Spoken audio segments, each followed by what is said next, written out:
Afghan salesman के मुतालिक ये मशहूर है कि वो कारपेट बेचने आएंगे 500 रुपए का और दे के चले जाएंगे 200 रुपए का। और ऐसा ही हुआ। तकरीबन इससे मिलती जुलती कहानी हुई चैंपियंस ट्रॉफी के मैच में जब जनूबी अफ्रीका और अफगानिस्तान टकराए तो जीत की कीमत जो थी वो 316 रन थी, लेकिन पूरी की पूरी अफगानिस्तान की टीम 208 रन पे विकेटें देके चली गई और मैच बड़े मार्जिन से हार गई, 100 से ज्यादा रन से हार गई। इस मिसाल का मतलब किसी तौर पे भी किसी की तस्दीक नहीं है, लेकिन ये रियलिटी बताना है कि अफगानिस्तान को अभी बड़ा होने में टाइम लगेगा। वो टी20 क्रिकेट में बेहतर प्रदर्शन कर रहे हैं, बेहतर खेल पेश कर रहे हैं, लेकिन वनडे क्रिकेट में इक्का दुक्का उनके तुक्के अच्छे लगे हैं, लेकिन अभी उनको बहुत कुछ सीखना जो है ना उन पे वाजिब है, बहुत कुछ अभी उनको सीखना बाकी है। ये किसी तौर पे कोई नहीं कह सकता कि अफगान के पास टैलेंट नहीं है। टैलेंट ऐसा है कि वो जो है ना जिस दिन अपने टैलेंट के साथ इंसाफ करते हैं वो वर्ल्ड कप में पाकिस्तान को हरा देते हैं, वो वर्ल्ड कप में इंग्लैंड को हरा देते हैं, वो जनूबी अफ्रीका के साथ सीरीज खेलते हैं शारजा में, जनूबी अफ्रीका को हरा देते हैं, वो बाकी टीमों के गले पड़ जाते हैं, ऑस्ट्रेलिया को मुश्किल में डाल देते हैं। लेकिन इमेच्योरिटी ऐसी है कि मतलब मैं तौहीन नहीं कर रहा, लेकिन लात की इंजरी थी तो लंगड़ा कहते हैं लोग वैसे लात की इंजरी को आम जुबान में, लेकिन मैं ये कह दूंगा कि लात की इंजरी के बावजूद या जख्मी टांग के बावजूद मैक्सवेल से डबल सेंचुरी बनवा लेते हैं। तो ये जो उनकी सूरत हाल है, इस वजह से अफगानिस्तान की टीम दुनिया क्रिकेट में इस तरीके से प्रोग्रेस नहीं कर रही जितना उनके पास टैलेंट मौजूद है। बेइंतहा टैलेंट है, दलेरी उनके पास मौजूद है, लेकिन अनफॉर्चुनेटली दलेरी के साथ साथ उनके पास थोड़ा सा जो कमी है वो कमी है मेच्योरिटी की, गेम अवेयरनेस की, गेम कैसे जीतनी है, गेम में किस तरीके से प्रोग्रेस करना है। ऐसा लगता है कि उनको ये नहीं आता और ये नहीं आने की वजह से वो मुश्किल से दो चार रहते हैं। आज भी ऐसा ही हुआ कि जब मैच शुरू हुआ, उस मैच में आप अगर जाके देखेंगे तो आपको पता चलेगा कि शुरू में ऐसा लग रहा था कि अफगानिस्तान जो है वो मुश्किल में डाल रहा है किसको, जनूबी अफ्रीका को, लेकिन मैच जैसे जैसे आगे बढ़ता गया वैसे वैसे जो है वो अफगान की बेबसी जो है वो जाहिर होती गई। उन्होंने किस तरीके से उनके ओपनर ने, जनूबी अफ्रीका के ओपनर ने आराम से मजे ले लेके जो है वो रन बनाए, सेंचुरी बनाई। उस सेंचुरी में उन्होंने जो है वो 7 चौके एक छक्का लगाया। मैं रिकल्टन की बात कर रहा हूं कि उन्होंने आराम से इनका फेंटा लगाया। हालांकि आप देखेंगे 28 में उन्होंने पहली विकेट गिरा ली थी, लेकिन पहली विकेट गिराने के बाद अफगान जो है वो वही मैं कहूंगा ना कि इमेच्योरिटी, लैक ऑफ एक्सपीरियंस या लैक ऑफ गेम अवेयरनेस कि वो गेम को आगे नहीं बढ़ा सके। फिर दूसरी विकेट में जो है ना स्कोर 158 रन पे पहुंच गया। उधर उसके बाद जो है फिर तीसरी विकेट गिराते गिराते 201 रन तक पहुंच गया। फिर चौथी विकेट गिराते गिराते उनको 248, तो यानी कि एवरी जनूबी अफ्रीका की विकेट जो आ रही थी वो इंडक्ट कर रही थी, वहां पे रन 30 35 40 50 जो है वो ऐड करती जा रही थी। पहली विकेट जल्दी गिरी, उसके बाद एक दूसरी विकेट गिराने में उनको बहुत टाइम लगा, लेकिन तब तक जनूबी अफ्रीका संभल चुका था। रिकल्टन का शो जो है वो सबके सामने है कि उसने किस तरीके से सेंसिबल बारी ली। फिर बवुमा जो है उन्होंने जो है वो उनका साथ दिया। जब पहली विकेट गिर गई तो उन्हें पता था कि अगर अफगान को अब विकेट दे दी तो ये अफगान हम पे चढ़ दौड़ेंगे, तो उन्होंने उनको चढ़ दौड़ने का मौका ही नहीं दिया। उन्होंने उनको कंट्रोल में रखा और स्कोरबोर्ड चलाते रहे, आहिस्ता आहिस्ता गेम को लेके जो है वो अफगान से दूर जाते रहे। फिर वो आउट हुए, डॉसन आए, डॉसन ने भी जो है वो 2 छक्के लगाए, 3 चौके लगाए, वो भी 52 रन बना के। फिर मार्करम जो है वो भी 50 स्कोर कर गए।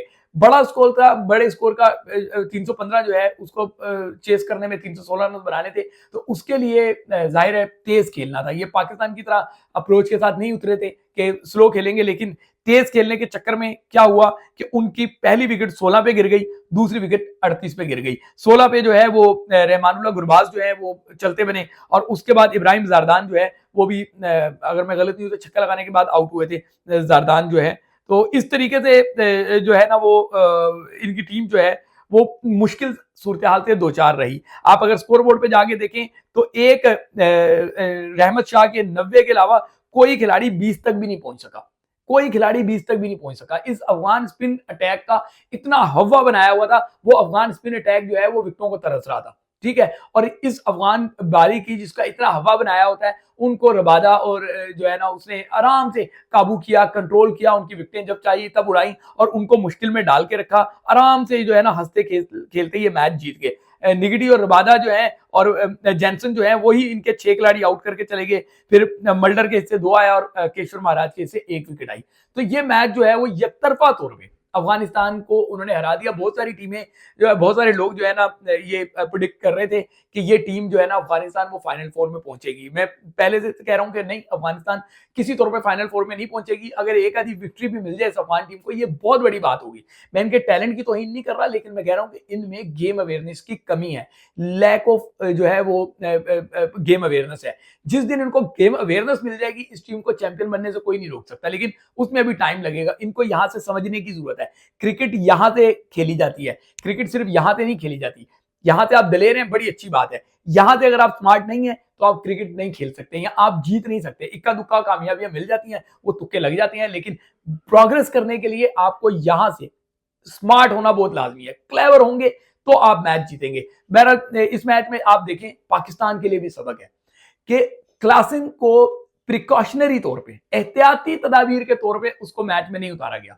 इस मैच का तमाम टीमें अपना पहला मैच जो है वो जीतना चाहती हैं, क्योंकि 4 का वो पूल है और वो रिस्क ही नहीं लेना चाहती कि किसी तरीके से मैच हारे। और तमाम टीमें जो हैं उनका सिर्फ मैच जीतने पे फोकस नहीं है, वो चाहती हैं कि अपना नेट रन रेट बेहतर करें। आज 100 रन से ज्यादा बड़े मार्जिन से हरा के जनूबी अफ्रीका ने अपना नेट रन रेट भी बेहतर किया है। पाकिस्तान ने क्या किया? पाकिस्तान, फखर जमान की इंजरी हुई, फखर जमान जब गिरे, बार बार उसको फील्ड में भेजा जा रहा था, वो बार बार बाहर जाता था, फिर उसको भेज दिया जाता था, फिर बाहर जाता था, फिर भेज दिया जाता था, फिर बैटिंग में वो गया, उससे भागा नहीं जा रहा। आप यानी कि आप ये कह रहे हैं कि पूरी पाकिस्तान टीम जो है उसका टॉप ऑर्डर और मिडिल ऑर्डर अगर मिला ले तो वो एक फखर जमान का बोझ नहीं उठा सकता था कि अगर फखर जमान फिट नहीं है तो चलो जी उसको ना बैटिंग के लिए भेजें। आपने उसको जबरदस्ती बार बार भिजवा के पूरे टूर्नामेंट से ही बाहर कर दिया। इसी तरीके से हारिस रऊफ की फिटनेस पे आप लोगों ने कंप्रोमाइज किया हुआ है। 83 रन हारिस रऊफ ने दे दिए। ऐसी में उसको रन मशीन नहीं कहता, ठीक है ना। वैसे तो वो फिट भी हो तब भी वो रन ही देता है, लेकिन उसकी फिटनेस के मसाइल हैं। एक मैच से एक दिन पहले नेट पे वो 6 बॉल ओवर कराता है और उसको 50 ओवर की आप समझते हैं कि फिटनेस मिल गई है मैच की। ये किस तरीके के आपने तमाशे बना के रखे हुए हैं। पाकिस्तान क्रिकेट जो है वो किसी तौर पे भी सही डायरेक्शन में नहीं जा रही। अब इमाम उल हक को इंडक्ट किया गया तो बड़ी अच्छी बात है जी, आपने जाहिर है रिप्लेसमेंट लेनी थी, इमाम उल हक को लेकर आ गए। पाकिस्तान कप का जो टॉप स्कोरर है, जो वनडे का पाकिस्तान का हुआ लिस्ट में, वहां का टॉप स्कोरर तो उस्मान खान है। उस्मान खान को जब आपने ग्रुप में उसमें 15 रुकनी स्क्वाड में चैंपियंस ट्रॉफी के शामिल किया, तो आप तो यही कह रहे थे कि जी वो कैपेबल है। तो अब वो कैपेबल है तो उसको मैदान में उतारे ना। अब ये क्या कहे कि इमाम उल हक जो है पीछे से आए और वो क्रीज पे पहुंच जाए और उस्मान खान बाहर कर रहा हो कि तालियां बजाए या पानी की बोतलें डाला के पिलाए। क्या उस्मान खान को आपने दिहाड़ी पे रखा हुआ है कि उसकी टीए बनते रहे? हाँ, उसके स्किल्स को लगाए ना। जब आपने उसको स्क्वाड में शामिल किया तो आप ये मान रहे थे कि यार ये बड़ा एक्सेप्शनल टैलेंट है। आप तो उसको गारंटियां दे दे के लाए हुए हैं। वो जैसे पाकिस्तान जो है आजकल कर्जे मांगने के लिए गारंटियां दे रहा है, अपने एसेट जो है वो गिरवी रख देता है। आपने पाकिस्तान टीम उस्मान खान के आगे गिरवी रखी हुई है और आप उसको जो है ना गारंटियां देकर लेकर आए हुए हैं। तो जब उस गारंटियां देकर उसको लेकर आए हैं तो उसको मैदान में तो उतारे ना।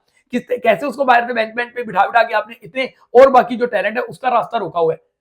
मैं उस्मान खान के अगेंस्ट नहीं हूं ना, मैं इमाम उल हक के अगेंस्ट हूं, लेकिन जो बात हक की है वो हक की है। जब आपने उसको शामिल किया है तो अब उसको मैच दें, उसको कहें जी आओ और प्रूफ करके दिखाओ। या फिर वो जो जिन्होंने इसको सिलेक्ट किया है वो मुजरिम है, या जो इसको खिला नहीं रहे वो मुजरिम है। तो इन मुजरिमों को बेनकाब किया जाए, कौम के सामने लाया जाए। पाकिस्तान क्रिकेट का इन्होंने कितना तमाशा बनाना है। आप देखें कि आज तीसरा मैच था, 3 मैचेस में तीनों विनिंग टीम ने सेंचुरियां बनाई हैं और तीनों सेंचुरियां ओपनर्स ने बनाई हैं।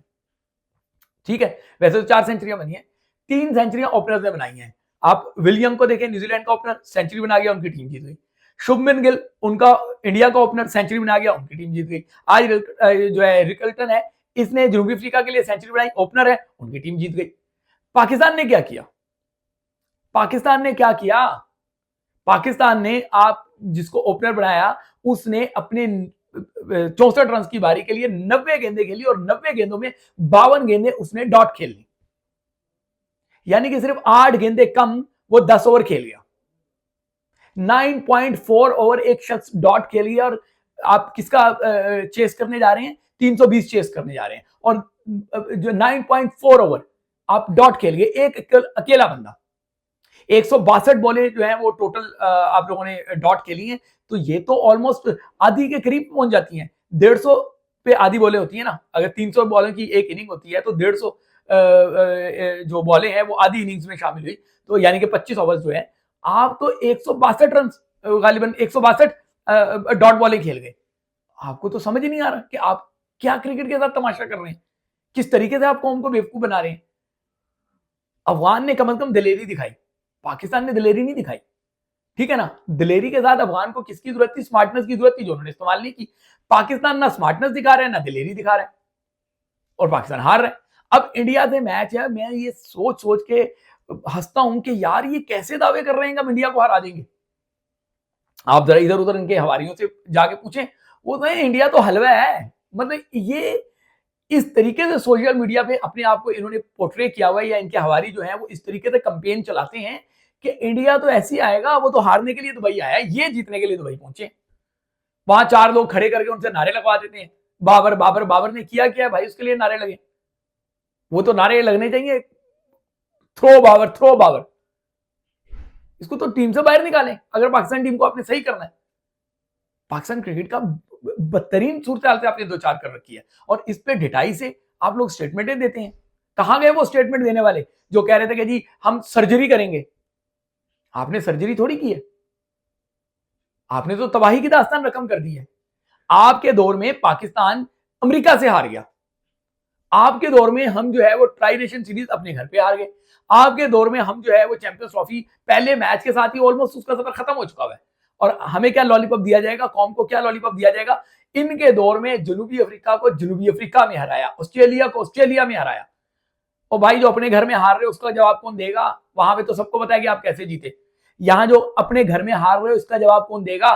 वो जो उसका क्रेडिट लेना, सीना ठोक के क्रेडिट लेते हैं कि जनूबी अफ्रीका को जनूबी अफ्रीका में हराया और ऑस्ट्रेलिया को ऑस्ट्रेलिया में हराया, वो बताएं कि अपने घर में ये शर्मिंदगी जो का तोड़ जो आपके मुंह पे डाला गया है, जो कालक मुंह पे मली गई है, इसके मुजरिम कब सामने आएंगे।